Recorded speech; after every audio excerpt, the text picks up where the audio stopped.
Hola a todos, ¿cómo están? Bienvenidos a nuestro podcast número 3. Estamos aquí con Daniel García e Ignacio Saavedra en este tercer capítulo. ¿Cómo están, chiquillos? ¿Pueden saludar a la...? Bien. Todo ¿Sí? bien, gracias ¿Todo a Dios. bien? Sí. Perfecto. Todo bien. Oye, ayer estuvimos hablando acerca de Marcos capítulo 8, ¿cierto? ¿Podríamos retomar un poquito lo que estuvimos conversando ayer?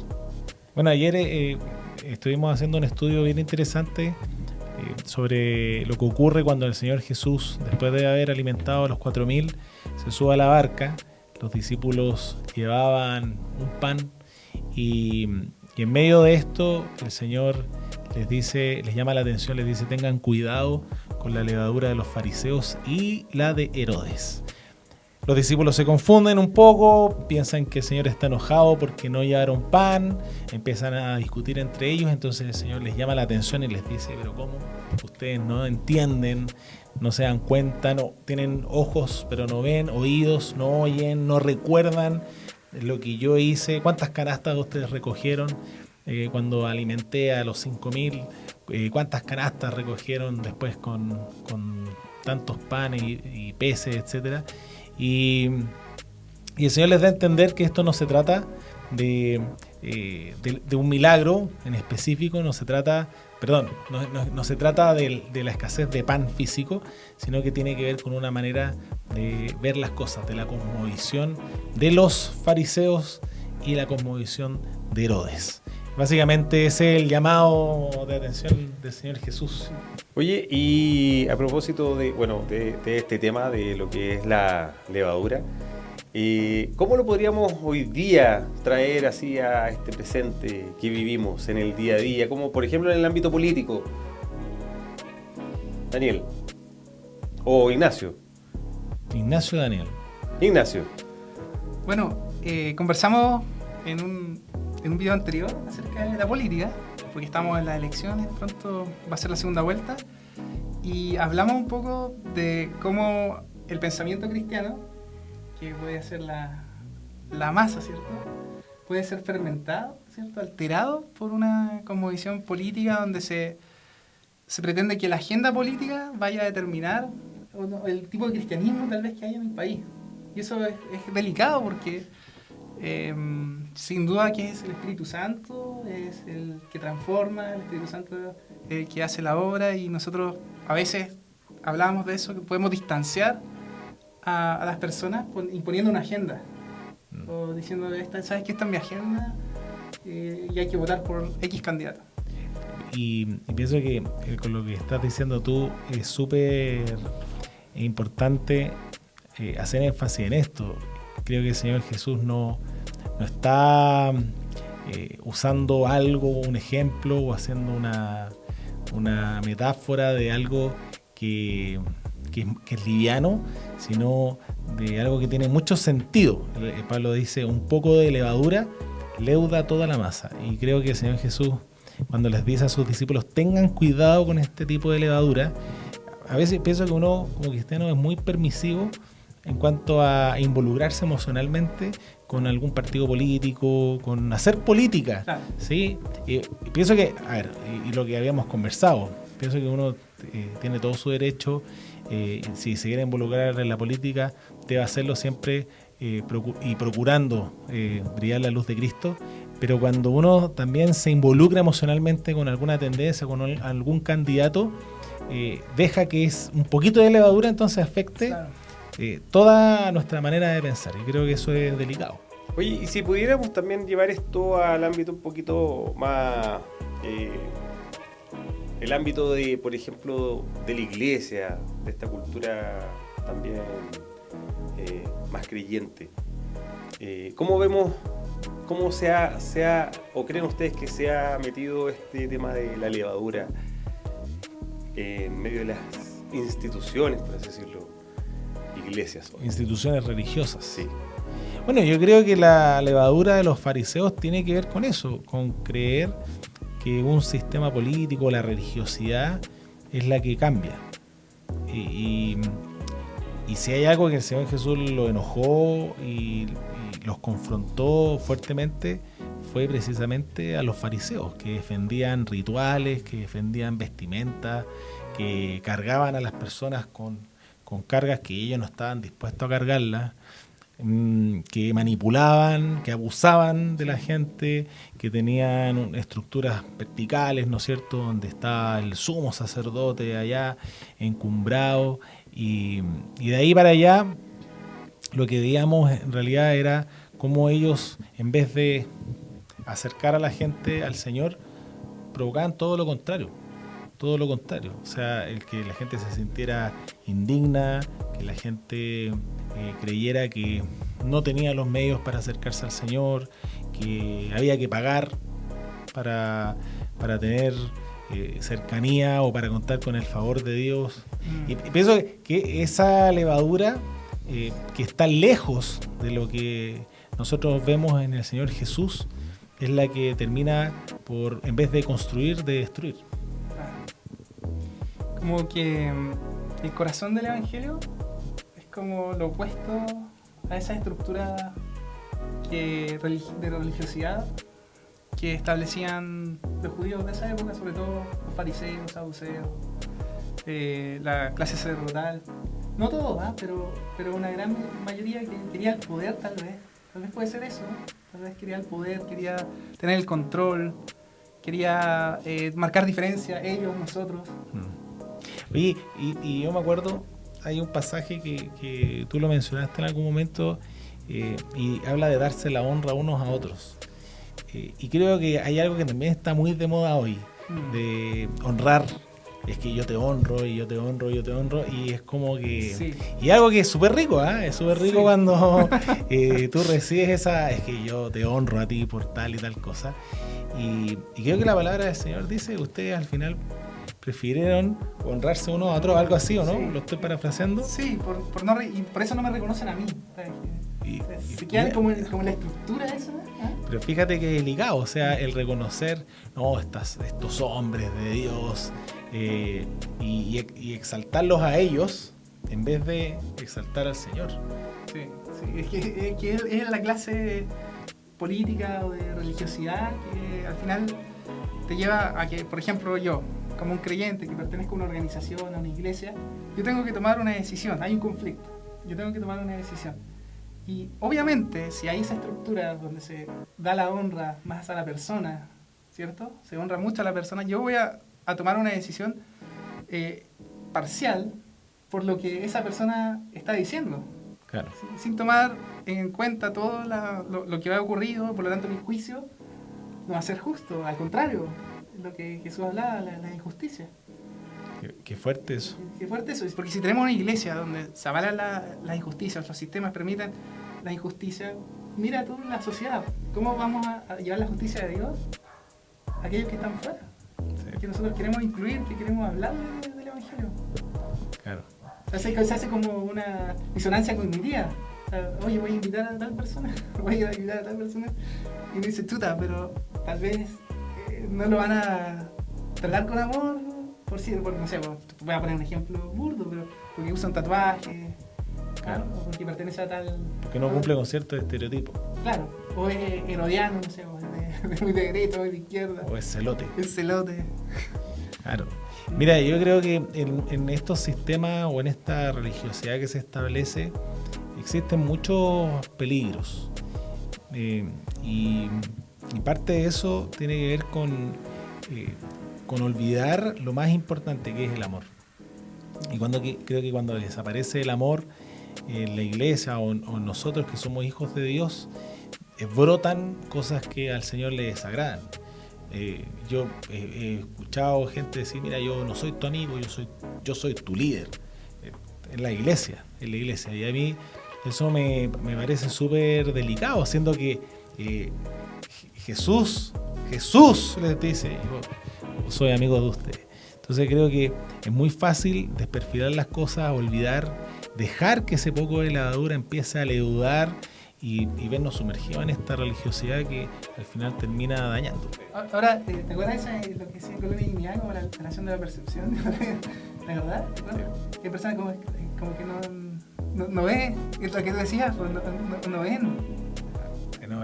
no quieren ver. No quieren aunque tú ver, les hay una muestres. negación y una alteración de la percepción, hay una alteración de la percepción y una negación. Claro. Pero no sé si es una alteración de la percepción, yo creo que tiene que ver con una distorsión, negación. tal vez. ¿O distorsión? Claro. O no, Era sí, algo una así, negación, ¿no? negación, sí. Claro, es como que yo te estoy mostrando, Sí. mira, te estoy mostrando una foto Sí. y tú decís, no es. Yo creo que como el falta de amor, ¿no? Como signo, así como falta de amor, el agotamiento. El agotamiento es un signo de que no está en la iglesia. O sea, mira, ¿No? a ver, tú me preguntás a mí qué cosa yo identifico. Cuando La ya, mentira. cuando hay lucha de poder, Mm. cuando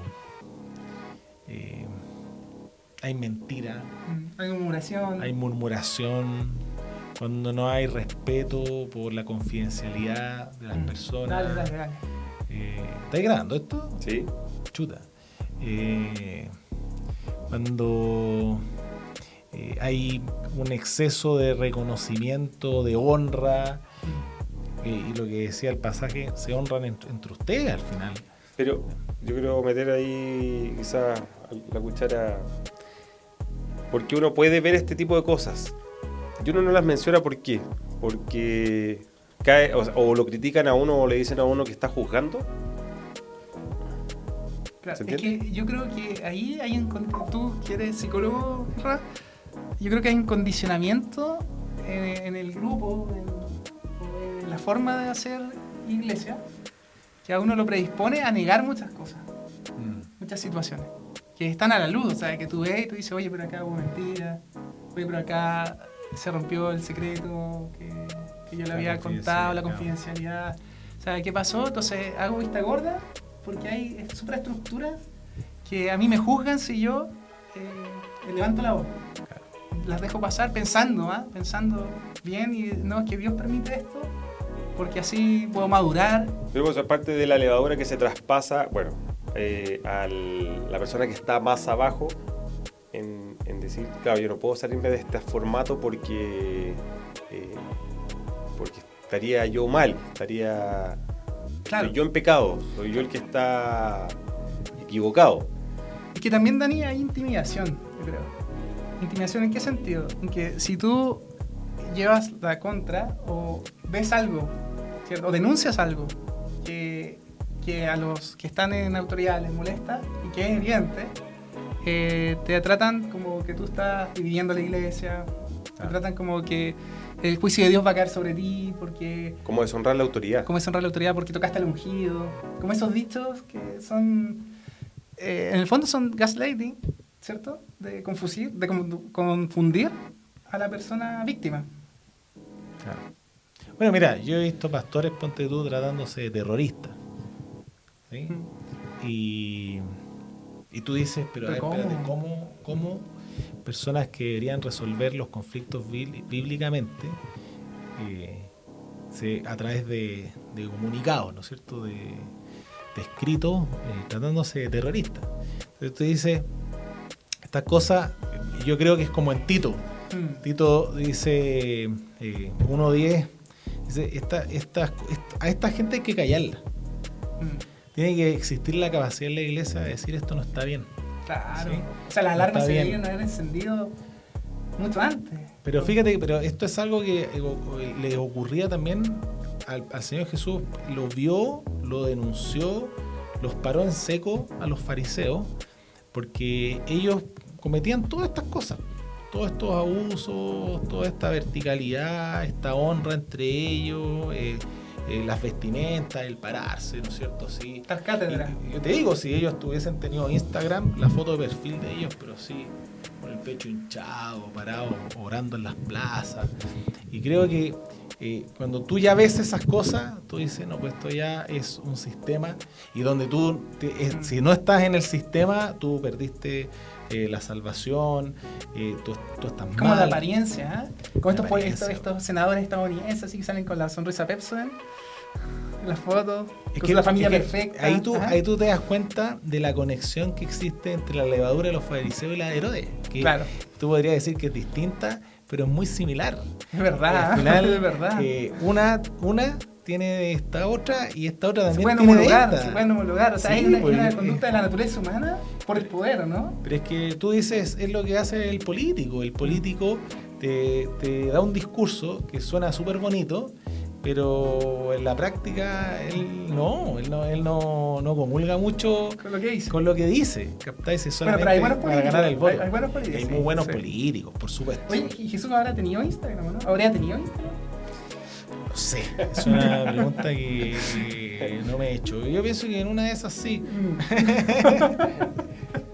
No, si nosotros pudiésemos hoy día sacar todo este mal concepto acerca del liderazgo, de pastorear, aterricémoslo. ¿Cómo debería ser? Porque hoy día hay formas, ¿cierto?, que vemos nosotros en las distintas organizaciones religiosas, donde hay un formato, hay formas que ya están establecidas, cultura. Pero ¿cómo debería ser, creen ustedes? ¿Qué pasa? Yo pienso que cuando el Señor Jesús dice, ustedes no pueden dejar que esto contamine su manera de pensar. Fíjate que hoy hay cosas que también contaminan la manera de pensar en la iglesia o cómo deberían ser las cosas en la iglesia. Yo identifico dos. Una, por ejemplo, es pensar que la iglesia es como el ejército, ¿sí? Donde está el general, donde está el coronel, el capitán, donde reciben reconocimiento, donde la gente se les cuadra, donde la autoridad es incuestionable, donde lo que se dice hay que obedecerlo, porque si no te pueden sacar, básicamente. Y el discipulado es como el servicio militar. Claro, tú te vas de misiones y tú estás bajo un régimen militar. Y lo segundo es pensar que la iglesia es como hay que ejercer un liderazgo corporativo. Entonces tú tienes en la iglesia jefes, ¿sí? Tú tienes jefes a cargo de equipos y ellos dicen las cosas y tú tienes que hacer las cosas así. Pero creo que el Señor Jesús, cuando están estos discípulos conversando quién se va a sentar a la diestra de Él les dice algo que a veces nos lo pasamos por alto o no entendemos a cabalidad lo que el Señor Jesús les está diciendo. Él les dice, el que quiere ser mayor entre ustedes tiene que convertirse en siervo de todos los demás. Y yo creo que esa es la clave, eso es lo más importante. Cuando tú empiezas a ver las cosas como Dios las ve, tú dices, en realidad, mi labor en la iglesia, independiente del rol que yo tenga en la iglesia, porque hay roles que tal vez requieren más responsabilidad que otros. Y que son necesarios. Y que son necesarios, pero somos un cuerpo. Sí. Pero en ese rol, yo debo servir a los demás. Yo tal vez dirijo un equipo, pero en la iglesia, en realidad, más que yo dirigir, yo voy a servirles a ustedes. O controlar. ¿Cómo los puedo servir? Te voy a hacer dos preguntas. Uno, hay un mal concepto acerca de honrar, cuando dice así como honrar al pastor o honrar al líder. Yo también, a ver, no sé si es creo que hay una distorsión de ciertas cosas. ¿Hasta qué punto tú reconoces o tú eres agradecido con una persona que ha invertido de su tiempo, entendiendo también que uno no puede considerar que uno le debe a alguien, ¿sí? O sea, yo no puedo esperar que la persona que a mí me enseña de la Biblia o que me ha escuchado o que me ha acompañado, entonces ahora yo estoy en deuda con esa persona, porque mi deuda es con no es ni siquiera me la tiene en cuenta. Podría ser con el Señor Jesús, que pagó por mí. Claro, es la gratitud, porque dice de gratis recibiste, darlo gratis. Claro, pero entonces yo creo que uno tiene que ser agradecido, pero hay una línea entre ese agradecimiento y el rendir una pleitesía o exaltar a alguien por la labor que ha tenido con uno, y eso creo que para el corazón humano es súper rico. Claro. ¿Sí? Y entonces es súper peligroso yo acostumbrarme a recibir esa pleitesía, esa honra, ese agradecimiento. Entonces yo me empiezo a encumbrar y cualquiera que me diga no, entonces bueno, es que tú no estás entendiendo quién soy yo. Claro, Lo o importante no es estás eso. en la misma posición que yo. ¿Ah? O no estás en la misma posición que yo para decirme lo que me estás diciendo. Y eso Ah. Israel inhabilita el amor, ¿eh? Porque una persona que está en esa posición va a ser muy difícil que se humille, que reconozca su error, que haga un juicio justo, que dé libertad, que deje de controlar. Entonces, en verdad el diagnóstico es muy grave, ¿eh? Lo que está pasando en algunas iglesias. Mira, yo creo que hoy existe cada vez más, no hay murallas. Entonces la gente tiene la capacidad de ver lo que está ocurriendo en la iglesia y identificar y decir estas cosas. Te dan cuenta de una iglesia sana y una iglesia que no es sana. Y creo que eso es muy bueno. Eso es muy bueno. Es muy bueno el poder confrontar. Había un alemán, creo que él había estado en Colonia Dignidad, y él decía el fenómeno que se da en Colonia Dignidad. Uno de ellos era esta distorsión de la realidad. Claro, de la percepción. De la percepción. Entonces, ¿qué ocurría? Que a la gente que estaba súper cuadrada con Paul Schaeffer, porque Paul Schaeffer era pastor. Porque además que Paul Schaeffer era pastor, tú les mostrabas datos así duros, fotos, etcétera, y la gente negaba. O sea, tú mostrándoles las cosas y ellos decían, no, eso no es así. O eso no pasa. ¿Sí? Y esa es una negación que te da cuenta de cómo a veces la voluntad del ser humano puede terminar doblegándose ante estructuras que pueden ser súper dañinas. Esa es la levadura de los fariseos. Y esa es la levadura de los fariseos. Oye, Dani, y fíjate que le daba vuelta a esto, pero Jesús también dijo hermanos, ¿no? Que es un término también antiguo que uno escuchaba en los católicos, evangélicos, sobre todo hermanos. O sea, es como una cercanía, como tú Isra, no sé, de hermandad. Bueno, es que ya el hecho de que el Señor Jesús haya renunciado a la gloria eterna y haberse hecho semejante a nosotros, haber sido humillado, a ti te da cuenta del corazón de Dios. ¿Sí? Un corazón que no busca lo suyo. Exactamente, sino que ese es el amor del Señor. Y claro, creo que el Señor Jesús le dice a sus discípulos, ustedes tengan cuidado con esto, porque un poquitito de esto les va a afectar toda su manera de pensar. Y es fácil caer en eso, donde yo debo ser reconocido, donde yo debo ser validado, ser respetado, porque yo soy la autoridad. Y al final uno termina olvidando lo que el Señor Jesús ha hecho por uno. La misericordia del Señor, el amor del Señor, cómo el Señor Jesús se relacionó con las personas, cómo el Señor Jesús estuvo pendiente de los necesitados, cómo el Señor Jesús se dio en cuerpo, todo su ser para salvarnos. Y creo que eso es súper importante. Y creo que acá cabe la observación de poder definir lo que es el amor. Porque yo te pregunto a ti, ¿qué es el amor? ¿Es un sentimiento? El amor es Jesucristo. pero yo te pregunto a ti, ¿qué es el amor? ¿Qué es el amor? ¿Tú cómo le defines el amor? ¿Tú sabes que no está la amiga ahora? ¿No está la amiga? No, el amor es una decisión, ¿no? Es una decisión. Claro, pero es una decisión, porque tú siempre tomas decisiones, pero esa decisión te lleva ¿a qué? A un sacrificio. A un sacrificio. Sí. El amor es sacrificial. Es que, no piensa lo suyo. Bueno, no busca lo suyo. Pero fíjate, la descripción de 1 Corintios 13 tiene que ver con un amor que se entrega por completo. Sí. Y yo creo que el amor es eso, es dar la vida por otras personas. Oye, Dani, ¿y ese cambio que produce el Espíritu Santo en los creyentes, en la congregación, en la iglesia, si nosotros lo dejamos y suprimimos en un momento estas estructuras y le decimos a las personas, oye, tienen libertad, vengan, es un imán tremendo? O sea, yo creo que mucha gente muy necesitada, dentro incluso de las iglesias. Puede ser que en las iglesias a veces nos volvemos fariseos, herodianos, y creamos estructuras, barreras, donde no permitimos a las personas experimentar el amor de Dios. Exactamente. Todas estas barreras de posiciones. Claro, por eso yo te digo, yo pienso que en el libro de los Hechos está súper claro que lo que llevaba a la gente a sumarse a la iglesia era el amor que existía entre ellos. Y lo que el Señor Jesús al final le está diciendo a sus discípulos es, ustedes tengan cuidado con este tipo de levadura.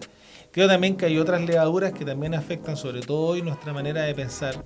Yo la compartía, era esta levadura de miedo a perderse algo. Entonces uno tiene que estar conectado en las redes sociales, viendo cómo los demás viven su vida, y no me puedo perder de nada porque es como que lo están pasando bien en todos lados y a mí no me invitaron, y eso también puede afectar nuestra manera de pensar.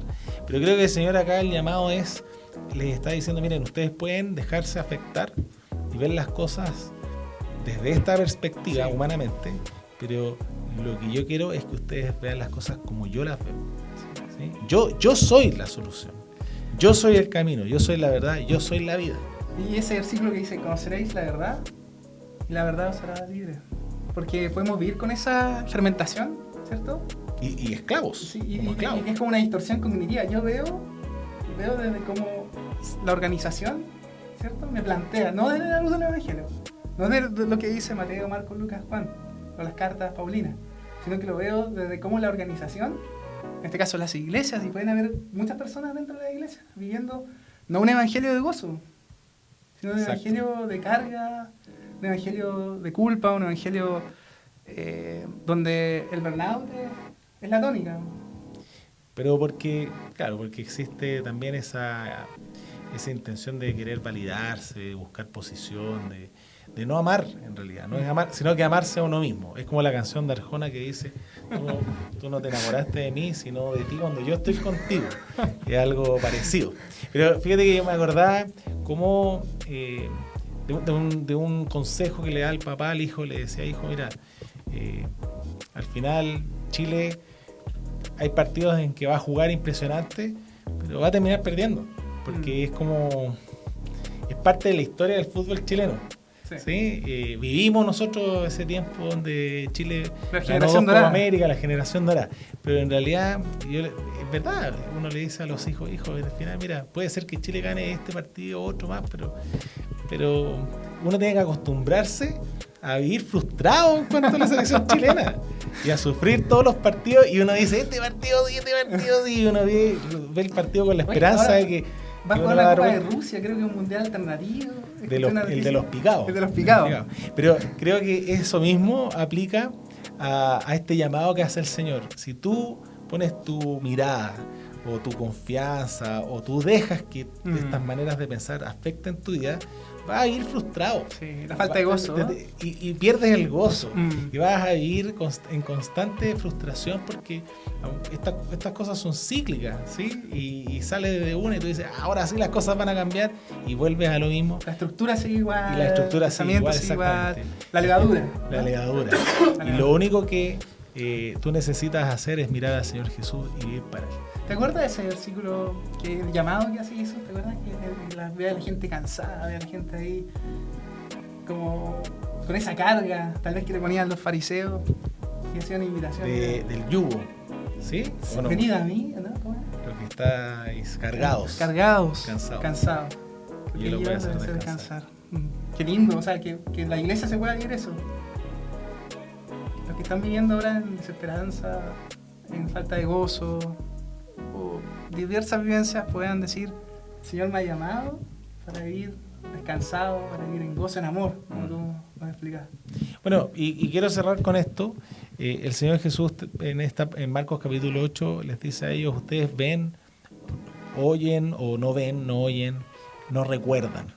Y creo que el Señor nos llama a recordar.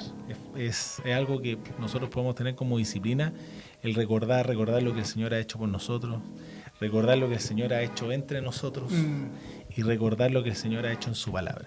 Creo que esas cosas nosotros las podemos tomar como propias y decir, esta historia a mí me pertenece, y son cosas que si el Señor las ha hecho por mí en el pasado, si hay milagros que el Señor ha hecho por otros, si hay milagros que están escritos en la palabra del Señor, son cosas que hoy el Señor puede hacer por mí, y yo sé que el Señor también las puede hacer por ti. Así que hay que mirar con esperanza al Señor Jesús, no dejarnos contaminar con esta levadura, sino que sea nuestra perspectiva siempre celestial. Como dice el Señor, que se haga tu voluntad, así en el cielo, que se haga en la tierra. Y eso es aprender a ver las cosas como el Señor las ve. Que el Señor te bendiga, Nacho. A ti también. Y a Lirra, ¿no? Y a Irra también aquí, y La voz, Carito ¿no? que nos está acompañando también. Señor les bendiga a todos.